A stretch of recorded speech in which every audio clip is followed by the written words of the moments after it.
process by first saying why we're here. We are here because we want a greater role in the say of the next sheriff of the city of Denver.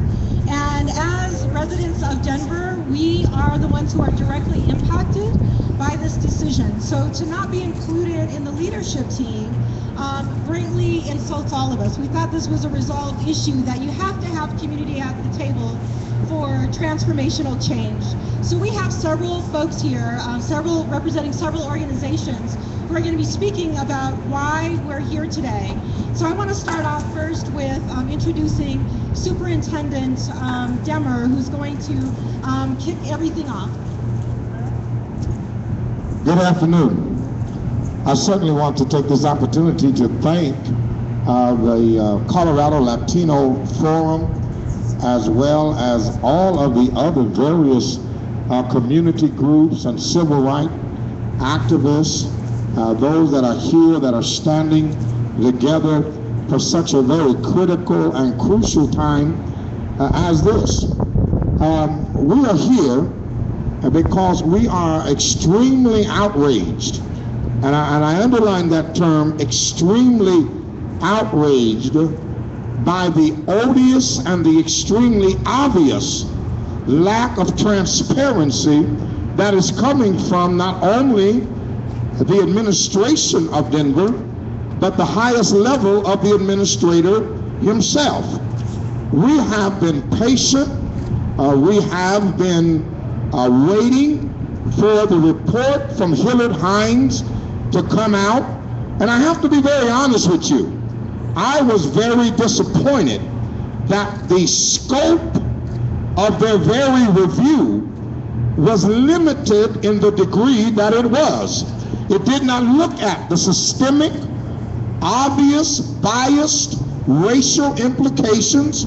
It only looked at things like the jail, the administration. It really did not drill down into what is an obvious racial problem, because it is black and brown overwhelmingly that has caused the lawsuits that have come against our city. And all of us who are taxpayers, we are vested. We are a part of this. And then even to have our administration to look at what has occurred and to take that narrow, and I do say, while it is around 300 pages, it is yet somewhat narrow in scope, and to not adhere to not embrace the recommendation of Hillard Hines that said, put your community and allow them to be a part of the implementation team. How dare you? How dare this administration look us in the face and disrespect us by not allowing anyone from our organization to be on the team? We're challenging our mayor. We're challenging Mayor Hancock to do the right thing. Look and listen to the voices of the people. This is a government of the people, by the people, for the people, and I dare say we pay your salary. We're taxpayers. We are taxpayers, and we have a right. If you're sincere, if you are honest about the desire to be transparent, then we need a seat on the team. We demand a seat on the team. We demand that our city government would recognize us, would listen to us, and do the right thing. Shame on you. Shame on you. Shame, come on y'all, you. Shame on you. All right, thank you, Superintendent Demmer. We're now going to go to, as Superintendent Demmer talked about, this isn't just about the Denver Sheriff's Department. We want systemic change, and this actually isn't a new issue. It's been going on in terms of our concern around the safety issues in the jail. So next I'm going to introduce, with the Colorado Criminal Justice Reform Coalition, Justin Cooper, to give us that broader perspective. Justin.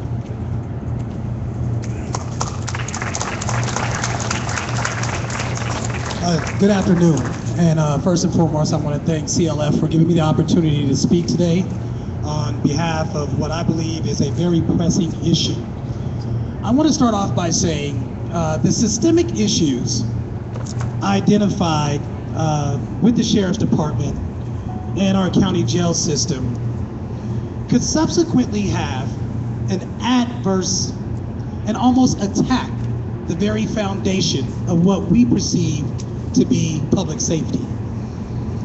I say this because as long as the community thinks that public safety is a system and not an outcome, then when the system fails, we have a catastrophic issue on our hands. And I think that's one of the things that this report helped identify. That public safety is not a system. It is an outcome. And not only are we experiencing these systemic issues with the jails, but we have to think about what makes up this criminal justice system. Currently in the state of Colorado, there's over 23,000 folks incarcerated in prison systems. Over 5,000 folks in halfway houses. 70,000 people, Colorado citizens, are on probation. 10,000 are on parole. So when we think about the concept of public safety and the point of community engagement and participation and elevating the community voice, it is essential that the community is in the conversations of anything as it relates to public safety, because we are the very public that we want safety.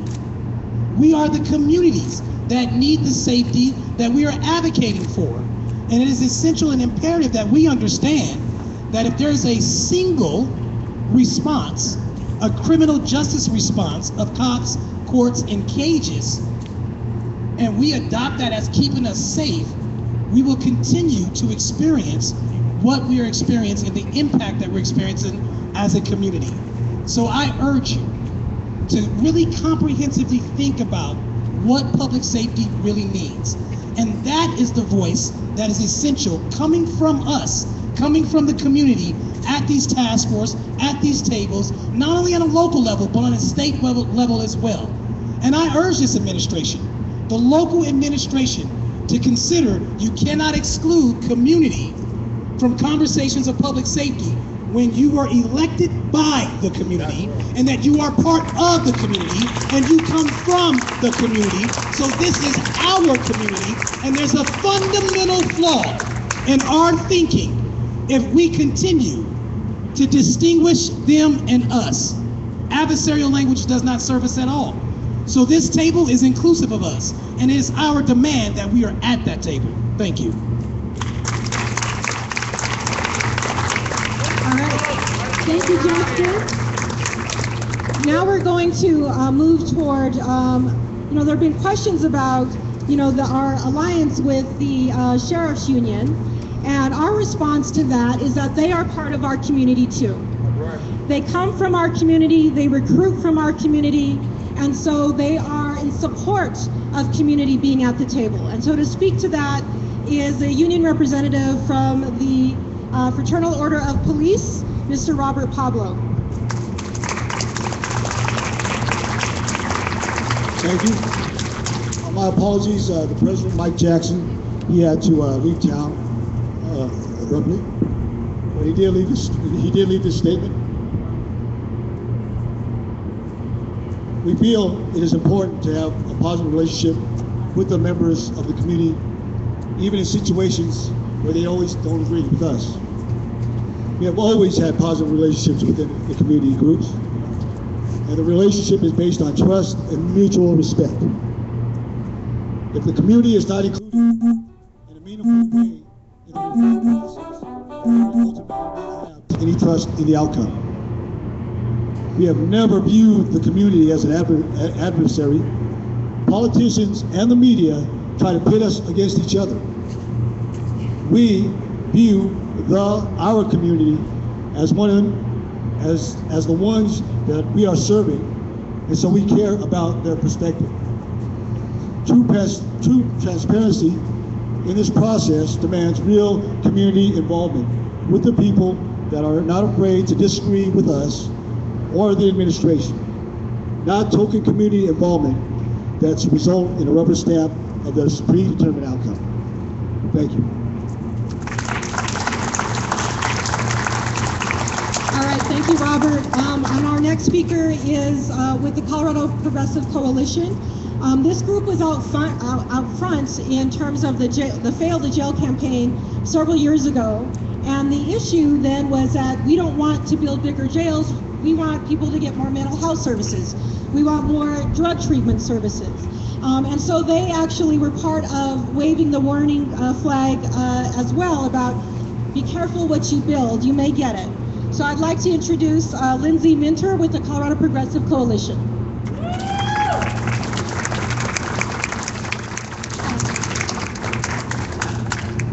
We want to talk about the direct insult to the community that was made when they said that we couldn't handle the issues that would be brought if we were that would be brought to the table if citizens were allowed a seat on this committee, on this task force. We deal with these issues when we're driving up and down the street, when our families and our friends are affected and placed in jails or handling these situations. We are forced to deal with these situations. There's nothing that you could bring to us that we couldn't deal with. There's people that are retired law enforcement in our community. There's lawyers, there's doctors, but there are people that can help basically explain things in layman's terms and make it so the general population can understand. It needs to be transparent, and we need to make sure that we have a seat and we help make these decisions. We need to be included in every step of the processes in hiring sheriffs. How long does this interim sheriff have to run the department? How long does this process take? What is the actual process? It's never been, put out there what the actual process is. So how is a process that we don't know about transparent? We need complete transparency, not just the idea that transparency, because this report has been released, is going to happen.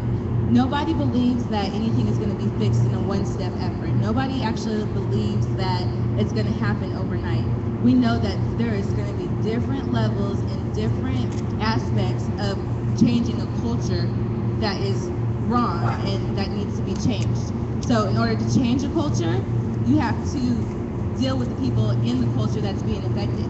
In order to change a culture, you have to realize and actually make a statement that says the culture is broken, the system is broken, and we are just absolutely appalled that you think that we can't be active in fixing this problem. Yeah, Lindsay. All right, so I want to just acknowledge Reverend Don Riley Duvall with Black Lives Matter is here in support as well. And I don't think, I know Denise from ACLU is running late, so I don't think she's here. So before we take questions, I wanted to see, is there anybody else who wanted to give an opportunity to say a few words? Okay. All right, so we're going to go ahead and open it up to questions from the media, if anyone has any. Yes. You want to close this out, Rudy? Okay, Rudy's going to close us out, then we'll take questions. So I just want to say, welcome Noelle Phillips from Denver Post. She just put out an article where Stephanie O'Malley, our Executive Director of Safety, is saying that, we're going to put community on our subgroups. Well, that ain't good enough. That is not good enough. We want to be on that leadership committee. We need to be on that leadership committee. We need 3 seats, at least 3. One for the Latino community, one for our African American brothers, and one for our Native brothers and sisters who are the most directly affected people in these jails, the populations. So it ain't good enough. And, I supported the mayor physically, monetarily, not a lot, but I did. And, he has 4 more years. Mr. Mayor, you have 4 more years. And we want to tell you that We are the people who do most of the living and dying in this city. We're not fat cats. We're not fat cats who can bankroll, but we're here to say that we mean we're as important, and we're here and we do work for free. We're vested. We've been working on these process, on this change, on this redirection and revision for over 5 years and for free. And Mr. Mayor, don't be afraid to surround yourself with people, brilliant people. It makes you look better. It's free labor. We're vested in the improvement of our communities, in the improvement of our city, and we're here to say that we want leadership. We want to be part of this leadership. Thank you. All right, so if we can have our organizing folks come up here in terms of our coalition, people who are part of the speakers today, and see if there's any questions from the media. I'd like to also say that we have the National Latino Peace Officers Association, President Abe Solano here, and they're supporting, and also Veronica Varela, the mayor of Santa Fe Drive, and Newsted, executive director.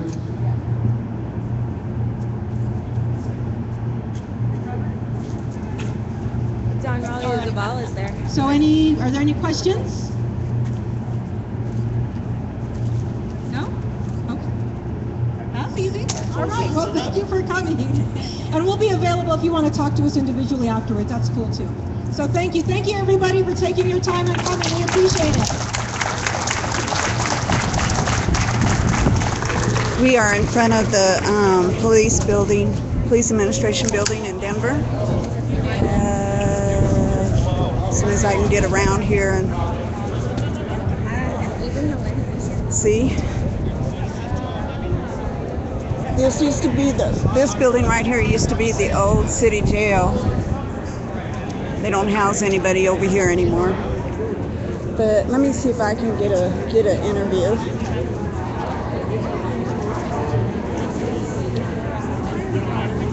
Hello, you are live.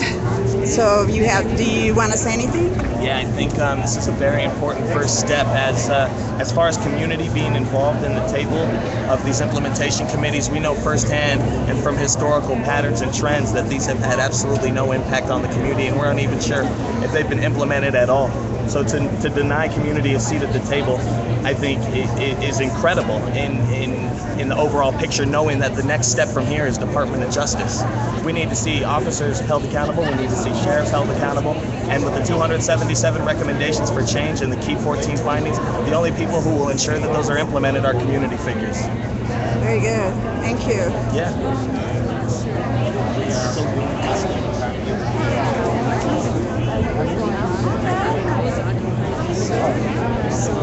We're not one person.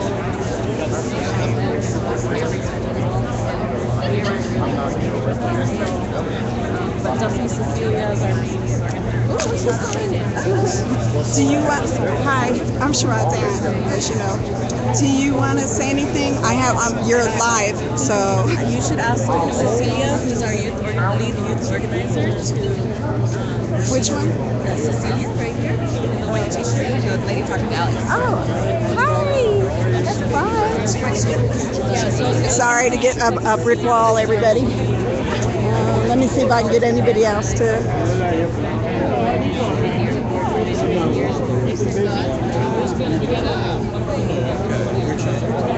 Terrence.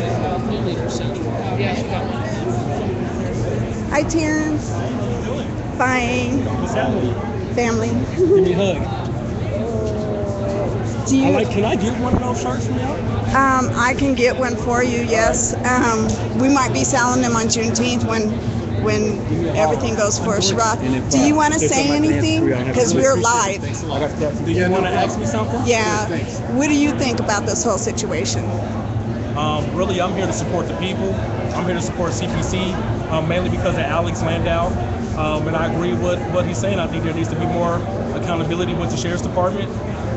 there needs to be accountability with what's going on with the district attorney's office, and how Mr. Morrissey is running the district attorney's office. They found the habitual criminal on me because of my public Facebook post, not because I'm a danger to society, not because I'm on bond for having to defend my life, which they know from Reverend Kelly, that they found habitual criminal on me, which gives me a life sentence, but because of Facebook posts.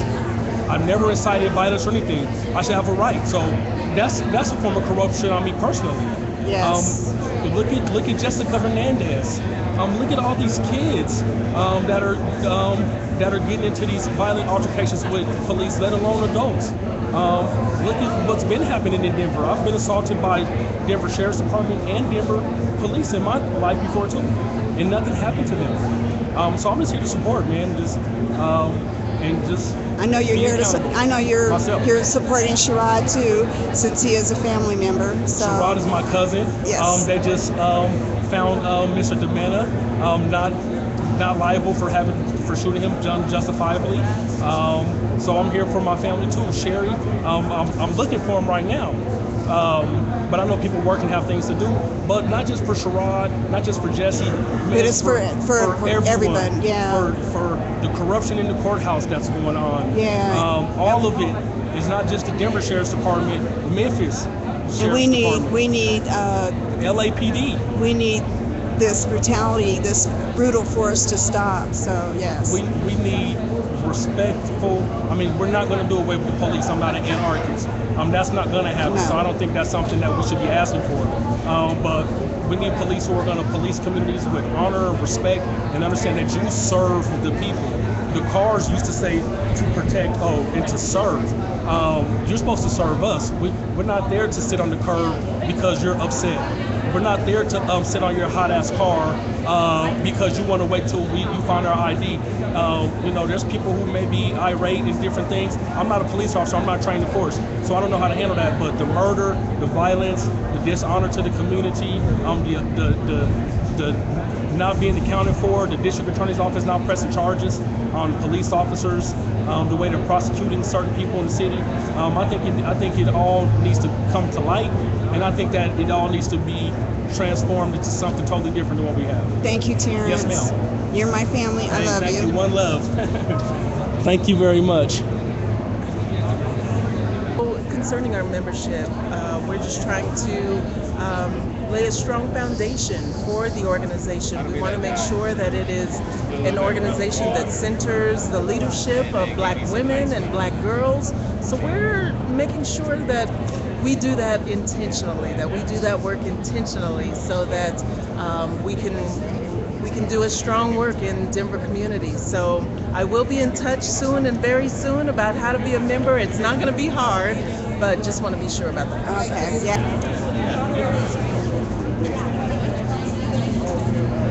Hi, are you Cecilia? Hi. I'm smoking. Yeah, smoking. I'm live right now. Do you want to say anything to anybody? Say anything about what you feel, how you feel, about what's going on with Jessica?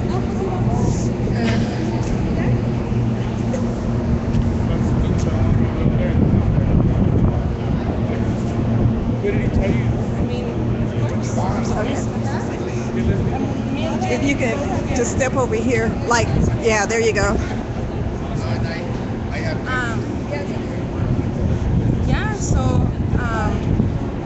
My name is Cecilia, and I am here outside of all the jails and the police departments and the sheriff's departments here in Denver.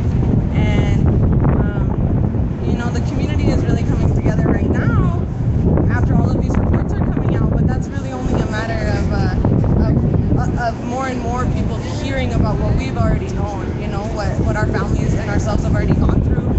And I think also the report about Jesse Hernandez that came out this Friday was just that extra example of how much we need each other in this community right now, to lift each other up, to lift up our whole selves, our whole identities, because it's the system, and we know it's the system, and it's okay to acknowledge that. It's okay for us to do that, and it's okay for us to acknowledge that the system is not part of our solutions and not part of our answers. So I think that as young people too, we know that our creativity and our passion and energy is what will lead us into finding those solutions that we don't have right now, but we'll get there. Okay. Thank you so much. Yeah. All right.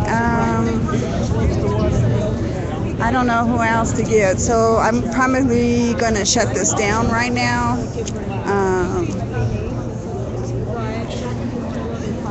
Thank you all for watching, and of those that know me, my name is spelled SMOKEEGYRL. Please visit SmokeyGirl.com. I'm under BLM 5280. Thank you.